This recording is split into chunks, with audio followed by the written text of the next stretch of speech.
Welcome once again to Lehto's Law. Here's Steve Lehto. A viewer sent me notes to Steve. Have you seen the recent update on that story about the guy who won't talk?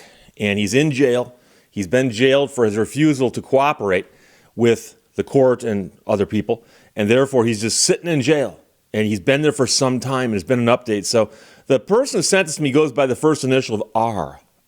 So thank you very much. From the Associated Press, an ex-deep sea treasure hunter jailed for almost 10 years does get a legal victory, but still won't be freed. So it's kind of complicated, but you may recall the former deep sea treasure hunter who has served nearly a decade in jail for refusing to disclose the whereabouts of missing gold coins has had that term ended by a federal judge out of Ohio, but he will remain behind bars. U.S. District Judge agreed to end Tommy Thompson's sentence on the civil contempt charge, saying he no longer is convinced that further incarceration is likely to coerce compliance.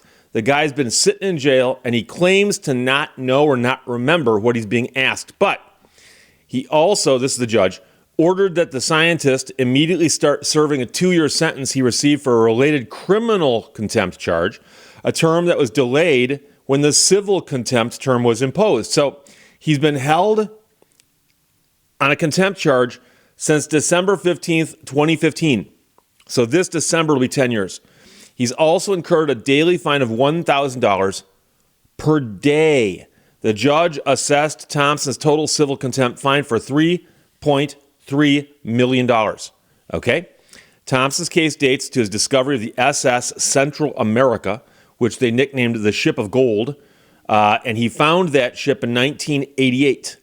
It had sunk during a hurricane off South Carolina in 1857 with thousands of pounds of gold on board, and the shipwreck was so devastating to the U.S. economy that there actually was, they say, an effect on the U.S. economy as a result of that sinking.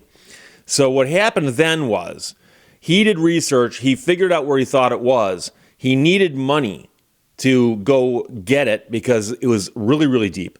He got investors to put up money, and the investors later say that when he discovered it and retrieved it, that they didn't get their share. And that's what this whole thing is all about. So there's been an investor lawsuit, a federal court order. The man still won't cooperate with authorities who are trying to find coins that came from that wreck, according to court records. He's previously said, without providing details, that the coins were turned over to somebody in Belize, and they're valued at about $2.5 million. He then failed to appear for a 2012 hearing in Ohio to discuss the coins.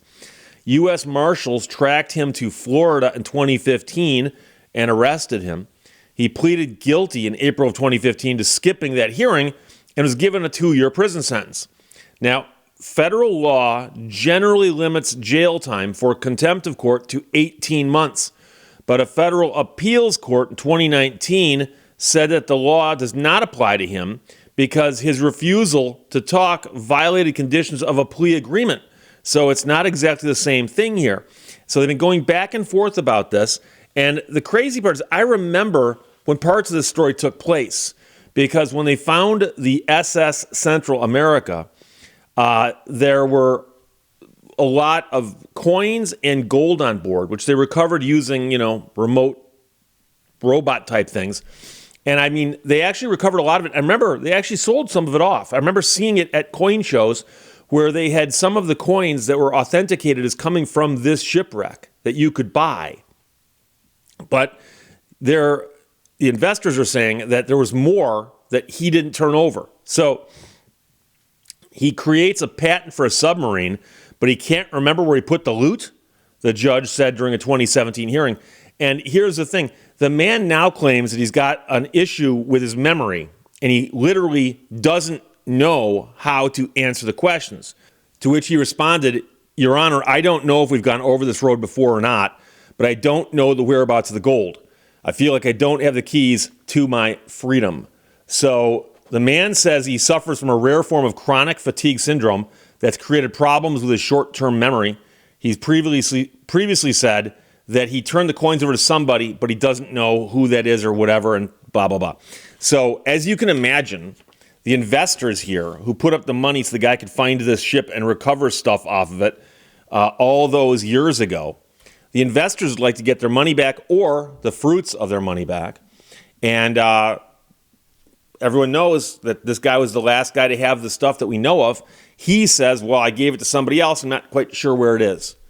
And so a court said, well, until you tell us, we're going to put you in jail. And he's been there for quite some time. And now a judge has said, well, the contempt charge for refusing to answer, the civil part of that is, we're going to extinguish that now. But you still got to serve out the criminal contempt charge. And I know it's a lot of technicalities and stuff here, but the real weird part about the story is for someone to sit in jail for 10 years, knowing that all they got to do is answer a question and they can get out. And you start to wonder after a year or two if maybe the person doesn't know the answer to the question. And so I don't know. I have no idea. I've seen some real stubborn people before. I've known some. And I know some people who, if they did this, I'd be like, doesn't mean a thing. They might just be in there trying to prove a point. You know, I mean, who knows? Who knows? So obviously I have no idea. But I do remember the story about the case because there was an interesting legal issue that if you find something like this, how do you claim it? And there are laws about this, and there are rules on this stuff. And as you might know, there are occasions where somebody will find a ship and somebody will say, oh, but this insurance company's got the claims to that ship, blah, blah, blah. You make to work something out with them. And also, is it in international waters or is it in U.S. waters? And but if you can prove you found something under certain circumstances, you can then get the rights to make it yours and keep other people from trying to recover it while you're working on it. And so I remember the whole story about them finding something and retrieving something off the boat to prove that they had in fact found it and that they were the ones with the rights to go down and get this stuff. Interestingly, gold, even in ocean water, remains in pretty good condition. And so if you pull coins off a shipwreck that are gold, even after so many years, they'll still look nice. Silver's a different story altogether. If you ever get a chance to go to Mel Fisher's museum in Key West, they've got some stuff there that he found, and it's amazing. Stuff off of Spanish galleons and so on. And you'll see gold bars and gold jewelry and gold coins, and they're beautiful. But then you'll see silver coins, and they'll be like melted almost into like a block of silver. Now, they still have value, but they don't have the same value they would have had if they hadn't corroded that way. However, gold, oh yeah, gold still looks good even after all those years in the salt water. So it'll be interesting to see if the guy ever remembers where he put that stuff. And I'm not calling him a liar. I don't know. I personally would not sit in jail for 10 years because I didn't want to tell somebody something. But you never know. I've also heard of people who refuse to testify before grand juries because they didn't want to get in trouble with the person they'd be testifying about. And there's some famous stories there where somebody's called before a grand jury and they ask them a question and they got to want to answer the question. You have to answer the question. I'm not going to answer it. They get a court order to compel the answer. Person goes, I'm not going to answer it. You're going to go to jail for contempt. I'll go to jail. And I've heard of people going to jail for months at a time for refusing to testify before a grand jury. So crazier things have happened, but this might be the ultimate one in the sense that the man spent nearly 10 years in jail. And now a judge ordered that that term's got to end. But he's still got to serve out 2 more years. So he might get out in 2 years from now. And the question then is, will he remember where he put the stuff? Don't know. But thanks for sending it. That's from the Associated Press. Questions or comments, put them below. Let's talk to you later. Bye-bye. Thank you for watching Lehto's Law. Sometimes the most scenic roads in life are the detours you didn't mean to take.